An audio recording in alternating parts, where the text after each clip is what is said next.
What's up, everybody, and welcome into another edition of Trust the Tape. Let me see if I know where my buttons are. My name is Jeff. I'm Jeff Cavanaugh of DLS Cowboys Podcast, and I'm joined by my friend Bryan Broaddus, former NFL Dallas Cowboys scout, man with the Super Bowl ring. Hey, Bri. Hey, Bri. Hey, Jeffrey. They drafted. We did it. You drafted. Yeah, We they sure did it. did. Mm-hmm. We did it. Yeah, how about that for another year? If you're here in the chat, if you're here way too early, right when the show starts, hit me with your favorite pick that the Cowboys had. That's what I want to know. I want to know your favorite. Bryan, did you think of me when they made their pick in the 5th round? Did you? In what way? Did you think of me? Because like people watch, like, you know, we don't do this year round, and so like we start watching. Yeah, You'll have seen guys, and you'll watch more guys than I will. But like, I saw Jaydon Blue before you. Oh no, you and I'm like, Bryan, Jaydon Blue. I don't know why nobody likes him. You got to watch Jaydon Blue. So I just want to know if you thought of me when they picked him. Yeah, I did. I thought of it was funny because you remember players that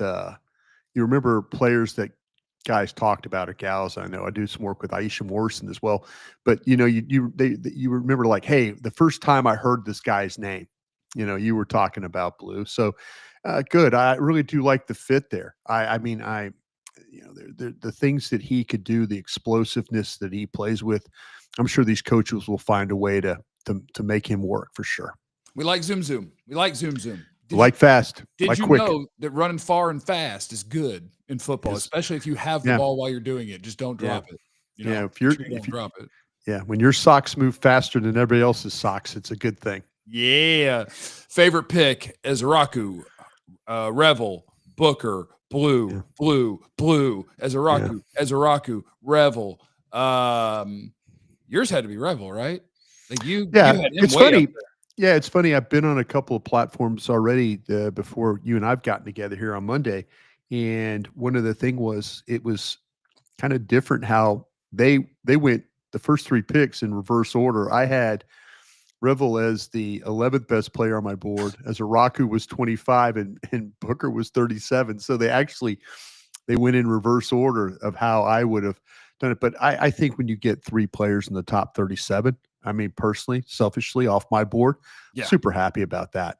Oh, I think they had a really, really good draft, and I can't remember how many years ago it was the last time that that after they were done, I was just like, oh yeah, absolutely. Like I remember Tyler Guyton being a 1st-round pick, and I was like, well, if he plays as a rookie, that's kind of scary. Yeah. I remember Mozzie, and it was like, I mean, I hate that they're chasing need for a no pass rush nose tackle in the 1st round.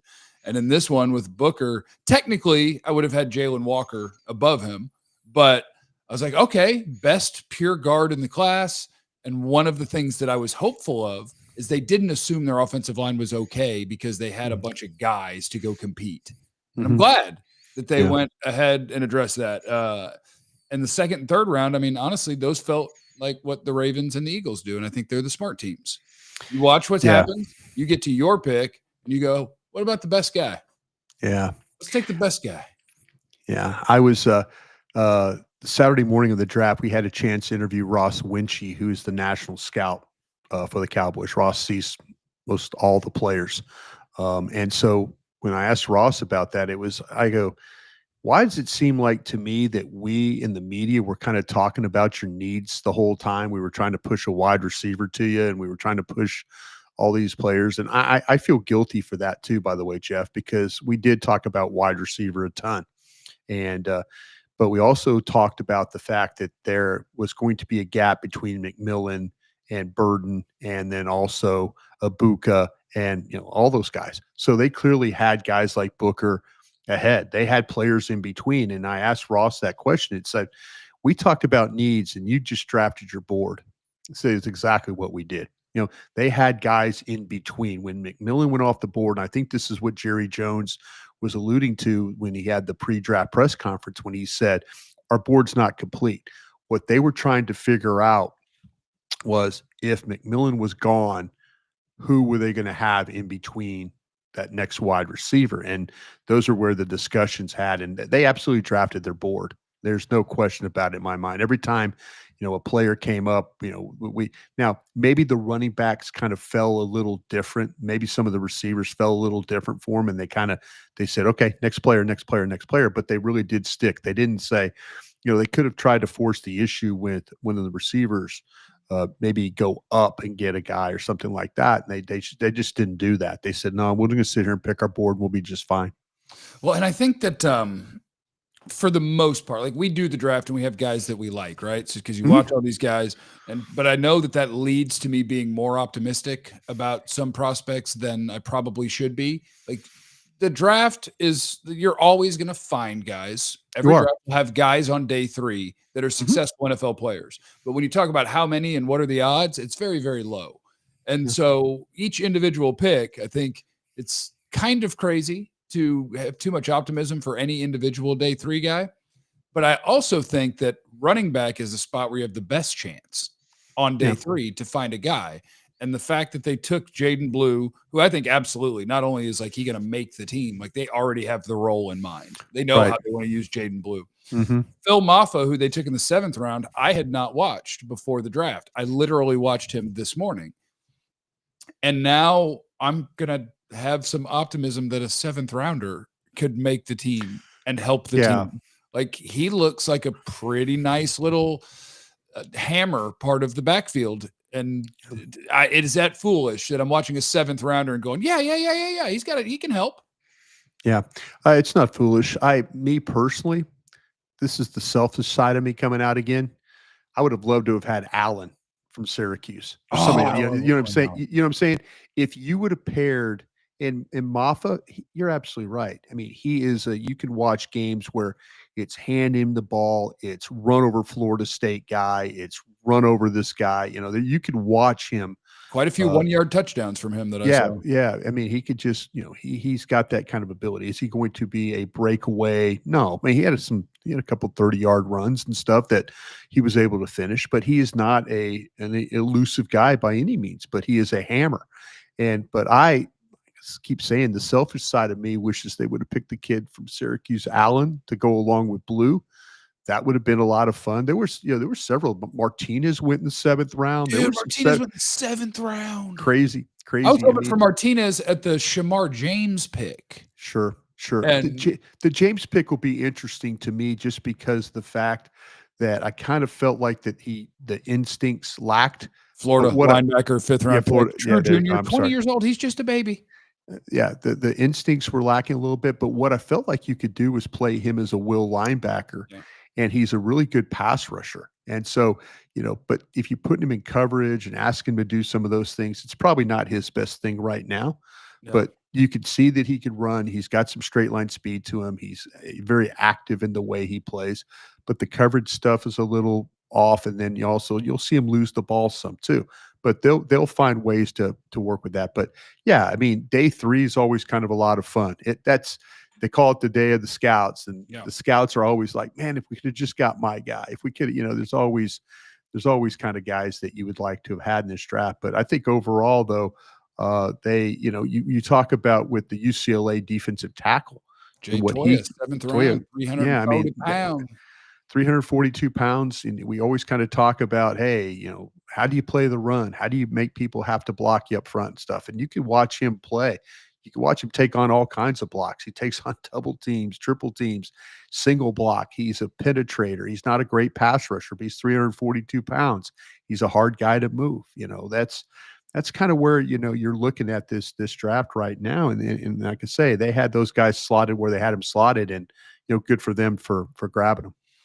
And the Cowboys had a lot of needs. And so maybe it's not crazy to talk about a higher number for them of draft picks who can actually make their team. And they do it every year, Jeff. You know that every year they're going to protect their draft. Now, the guys who are in trouble are the guys that have been here now 2 and 3 years, because there's no sponsors anymore for them. There's the Matt Willetskos and guys like that. Those guys are the ones that are kind of in trouble right now. If you haven't lived up to your draft, billing, and you've been here 2-3 years, they'll find a way now just to move on from you. So 1, 2, 3, 4, 5, 6, 7, 8, 9 picks. Booker is your starting right guard. Ezeiruaku is going to be rushing the quarterback. Mm-hmm. Revel, let's see where he let is. me tell you this about Revel. He is in a situation right now that I don't think it could be any better for him. And I say this with all seriousness because I've seen this work, and fans have seen this work too. Dr. Dan Cooper, who did the surgery, is one of the best in the country. Absolutely one Well, of they the best. love picking guys that Cooper did surgery on, so Jerry Well, can say Dr. Cooper. yeah, exactly. They know about Dr. Cooper and how renowned he is. Britt Brown is one of the best rehab guys in the National Football League. And Britt is excited about working with this kid because he knows the level of what this player is. I mean, we've seen with the guys like the Overshown, Jerry kind of took a shot at Diggs about, his work ethic and stuff like that the rehab, but that's, maybe he learned. Jerry, we talked about it on our show here. We kind of said, hey, Diggs, maybe he didn't attack this rehab like he should have. Hopefully this is a little bit better thing around. We'll see. But I'm super excited about this East Carolina kid coming in here and working with Britt Brown because I know Britt will push him and get him ready. And I know the type of kid that Revel is. He's a tough-minded. He's very much this guy that wants to be coached, wants to be a part. He came from a very difficult background and he wants to succeed. And Britt works really good with guys like that. So I think this guy will be back more sooner than later. I think we'll see him in training camp, and I think everybody will be very, very happy about that. You think that he'll be ready to rock, and by the time that Trayvon Diggs is ready to play football, they'll be like, we've actually already got a guy there. We saw that with Dak Prescott and Tony Romo, didn't we? Hey man. We saw it sometimes. What the best is availability or so with some really cute best ability is availability. Availability, yeah. There you go. Something like that. But what I was going with there is they picked 9 guys. Is it unrealistic to say, obviously Tyler Booker will have a role, Ezeiruaku will have a role, Revel, if he's ready, will have a role. I believe Jaydon Blue absolutely have a role. Yeah. When we go into the rest of the day 3 guys, Shemar James, Ajani Cornelius, Jay Toia, Phil Mafah, and Tommy, I'll figure it out later. 1, 2, 3, 4. That's 5 guys. Is it overly optimistic to think that 3 of them, which would take you to a total of 7 rookies, have an actual role on the team? Oh yeah, absolutely.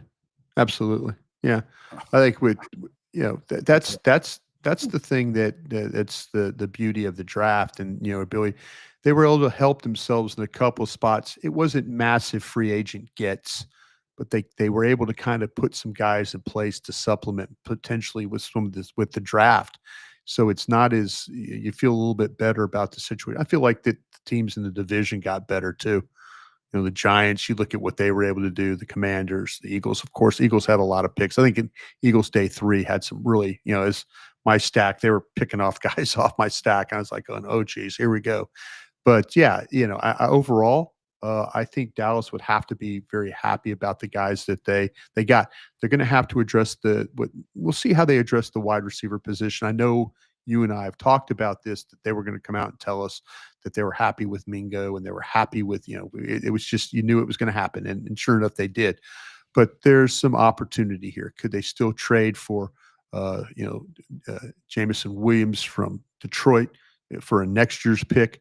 They like to give away 4s for that. That could be a possibility there. If you do that, you got to pay him though, right? That would be paying him because you're not, or I guess a 4th. They'll give away 4ths like it's nothing. Yeah. So well, you got him for a year and see what happens from there. You go from, you go and see what you have. Evidently, there was some whispers that they were working with a team in the AFC North. That means I think they were working with the Steelers with Pickens, maybe from the Steelers there. So maybe there's something that going on there.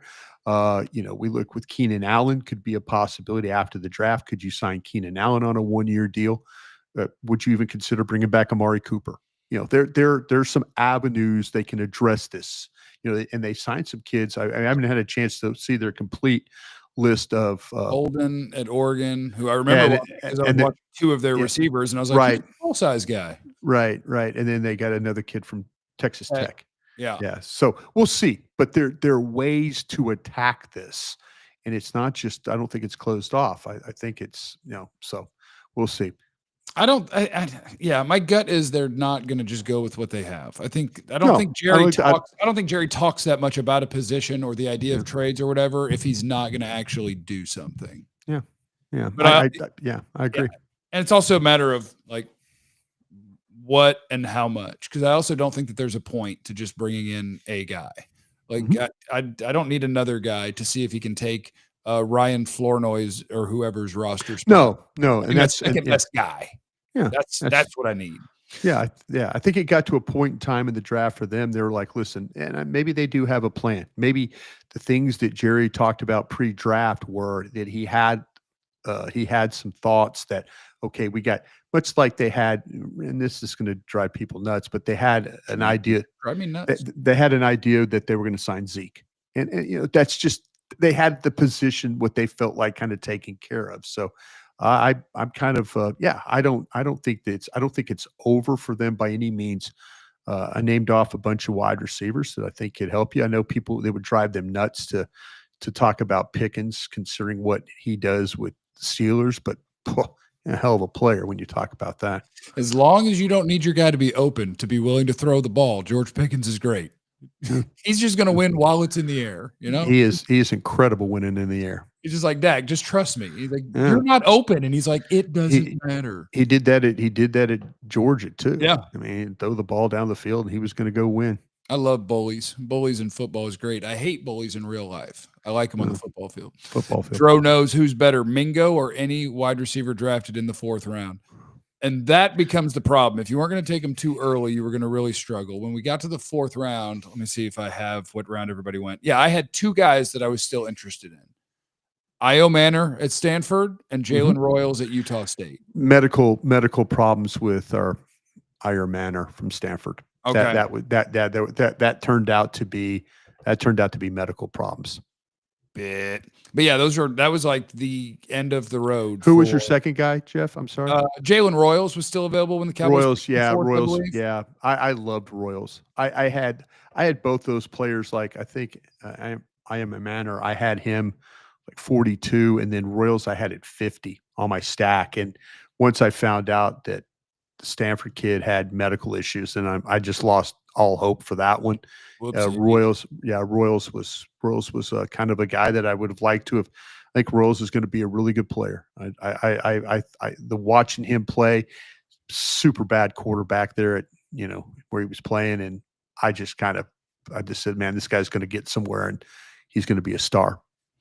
Who's in trouble for snap count because they drafted Donovan Ezeiruaku? I'm glad they did it because he plays. Oh, wow. He does something really important in the NFL, and I think him and Micah, even with him as a rookie, like he's a really nice pass rusher. And I think you get to 3rd down, and those two are both out there, and Osa's out there.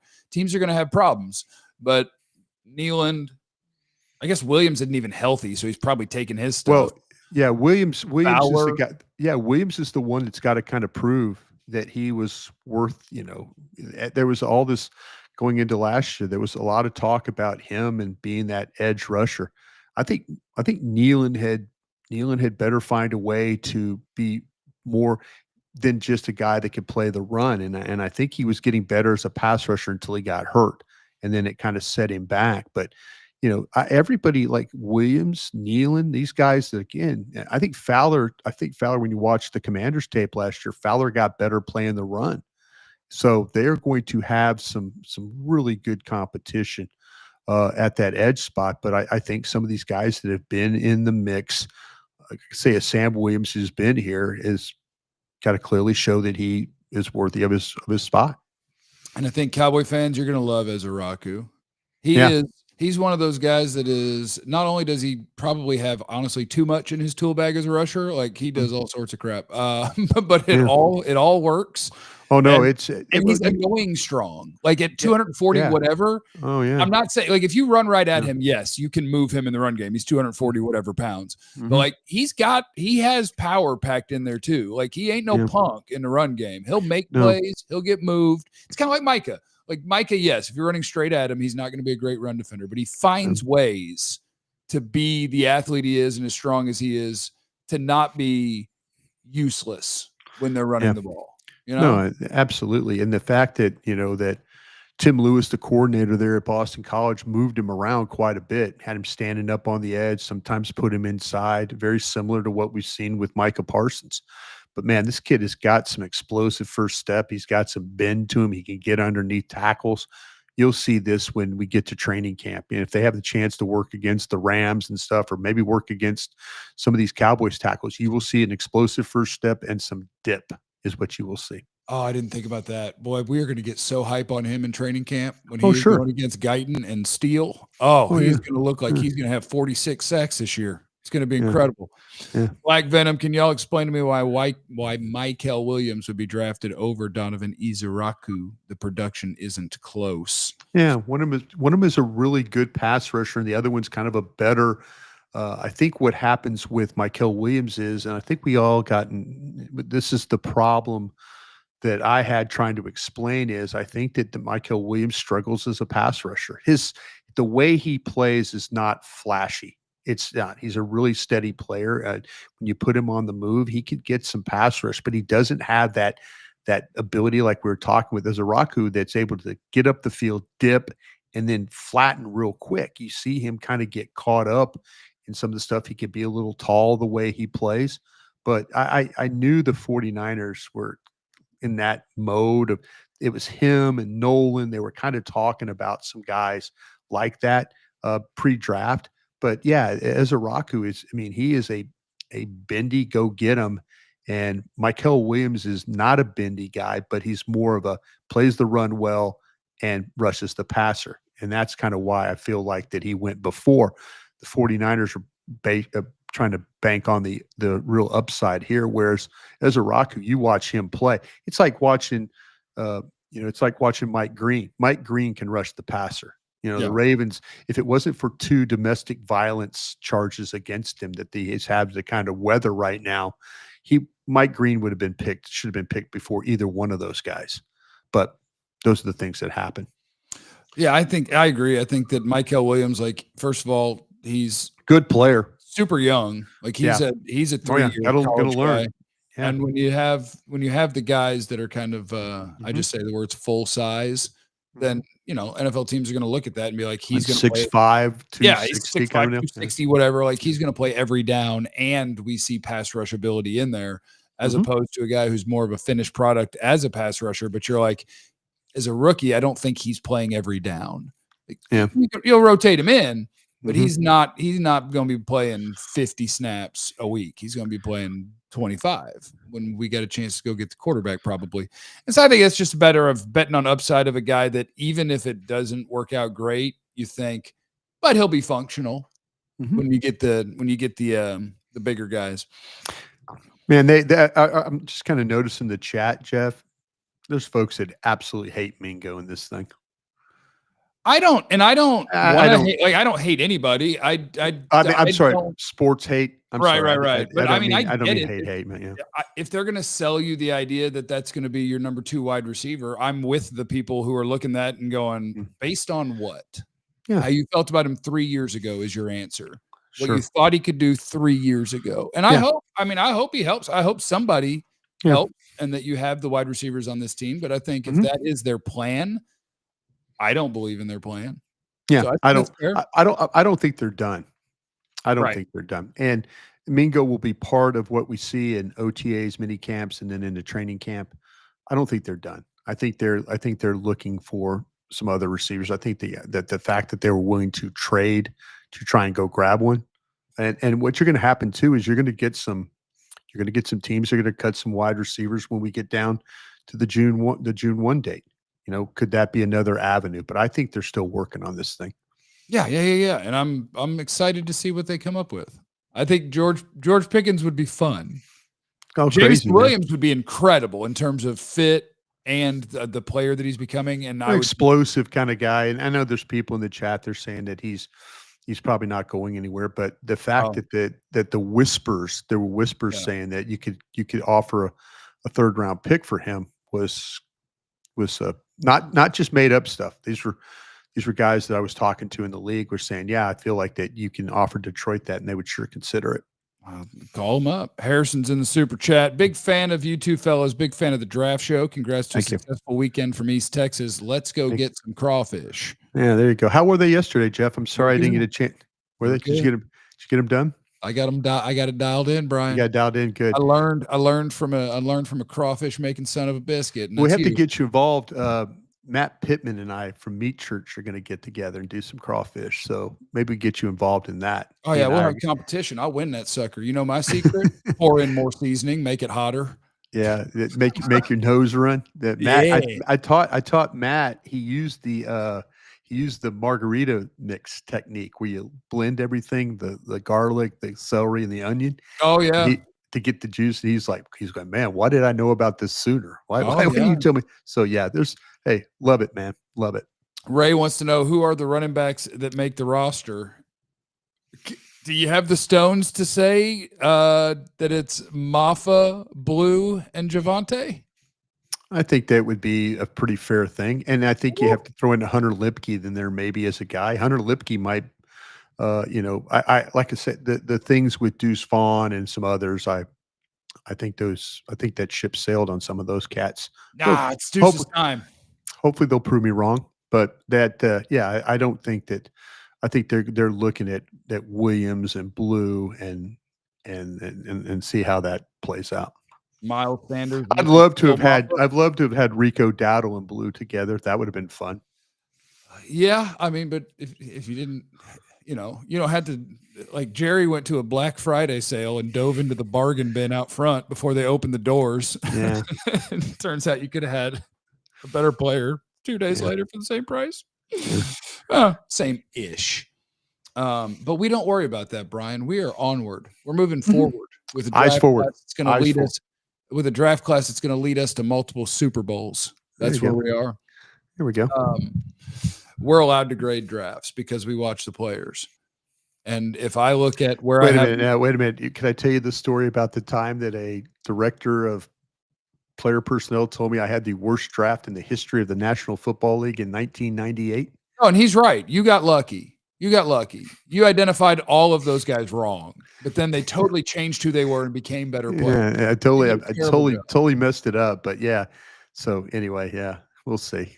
Cowboys got their first pick right around where I would like to see him picked. Their second pick, they got, I think, wonderful value on. Their third pick, they got, I think, wonderful value on. Their fourth pick, they got, I think, wonderful value, AKA, for once, Jeff gets to say, Dallas Cowboys, you may have an A.